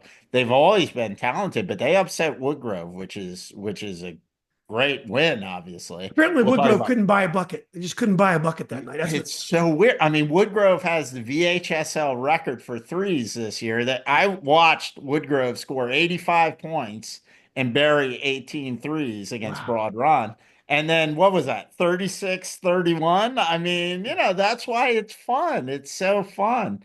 Woodgrove's still obviously a great team. Heritage. Yeah, I really like Heritage. Their coach is Taylor Dotson, now called Taylor Cook. She got married, used to play at George Mason. Oh, She has them playing good defense. They've got a nice balance. They've got good post players. They've got girls that can bang you down low. The names, two names to know are the Stanford sisters, Alyssa. Gosh, and I forgot Kira. Again, I don't know the younger one. But both very good players. I apologize for forgetting her name. yeah. But they also have a lightning quick point guard and obviously well coached. Taylor, her father, a longtime coach at Spotswood, I think, out west there. So they're the team kind of to watch there. Right. Well, it looks like Coach Farquhar and Coach Taylor both do a great job at Heritage. You did it was Heritage you were referring to, right, Coach? Right. Yes, Yeah. yes, Yeah. yes. All right. Let's go to Catoctin for the girls. Woodgrove did lose to Loudoun Valley, but by some glitch of history, that's not a district game, even though they're a mile and a half apart. So they're still six. Rivalries. It's so weird. They're still 6-0 in the district, and Broadrun is 5-1. Yeah, I mean, they're Woodgrove is the team to beat. Derek Fisher does a great job. And what I like about them too, I'm very biased with this. He's playing a hard schedule. He's played Bishop Ireton, the number one team in our rankings. He goes around and he's playing hard teams. And he He has. lost. He lost the transfer this year, didn't he? Correct. Yeah. And that's the thing. Amaya Ramey, who was the kind of breakout star of Woodgrove State Championship when they beat Hampton last year. She went to PVI.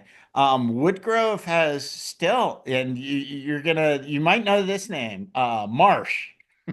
Yeah. Yeah, so they have Dame Marsh's little sister is May Marsh, and she's one of the 3-point shooters out there. And they play at a remarkably fast tempo, really fun to watch. Again, I got to watch that 31-point game. I don't even see how that's humanly possible, but obviously Valley had a great scouting plan or something. But yeah, they're really fun to watch, and they're a threat to get back. You'll see them go up against like John Handley later on and Heritage. And Woodgrove and Heritage have already played this year. I believe Woodgrove won that game, but that'll be a great rematch. Yeah. Throw John Hanley in there, like I said, in class 4 too. Should be tough. Yeah. Well, let's end with Meridian. Brent. Well, I don't want to leave Brentsville out because Coach No? Delaney has gotten that team to the state tournament. I think in her first 2 years as head coach. So Meridian is 11-1. Perennial. I think they lost in the final either last year or the year before. Do you? No, last year they lost in the final, I believe. Meridian, right? Yeah, Yeah. Meridian lost to Liberty Christian in the state final. Almost got him. Two D1 players, I believe, at Liberty Christian. So do Yep. you see Meridian getting back to the state tournament? And also, what about Um, Brentsville? They played a tough schedule and they can. They obviously can. The Meridian girls, I never bet against them come this time of year. Brentsville as well. Brentsville's a little iffier. Now, the Northwestern district as a whole is better this year. Like Skyline girls are good as well, too. But yeah, Brentsville, again, if they can beat Meridian, they can certainly go to states and make a run. And they've got some seniors there. They've got a talented young guard named Peyton Brown. And obviously Coach Delaney knows what's what. So that's going to be fun to watch. You can bet that Brentsville and Meridian will probably run into each other again. And that'll be really fun to watch. I'd never bet against those teams, especially Meridian, because Meridian, Meridian put Osborne Park on the schedule. And if not for the snow, they would have played. So, Yep. Coach Delaney is one classy woman. So, yep. well, look, Chris, this has been great. Look, Nova Hoops is the indispensable source for local basketball fans. The schedule is always perfect. I don't want to jinx you, but I have never relied on your schedule and then got to a game and it wasn't there. So it's great for the schedule's great. Of course, the scores are amazing. Chris updates the scores the night of the game. Usually he has all the scores there before we go to bed, which is great. But also he's got great articles about the games and also the Nova 19, which he hears a lot of great constructive feedback about from all the coaches who always appreciate where he puts them in the Nova 19. So Right. yeah. Anyway, Chris, And look, remember, if you're not in the Nova 19, you have no hope. I mean, you just, I'm not paying attention to you and your season is done. So Exactly right. Yeah, I'm sure we've made a lot of friends today, and I look forward to all your comments and your happy texts that you send me. But anyway, Chris, this has been great. Thanks a lot for doing this. thanks, Julian. I always love it. Oh, it's great, man. Have a great day, man. You too.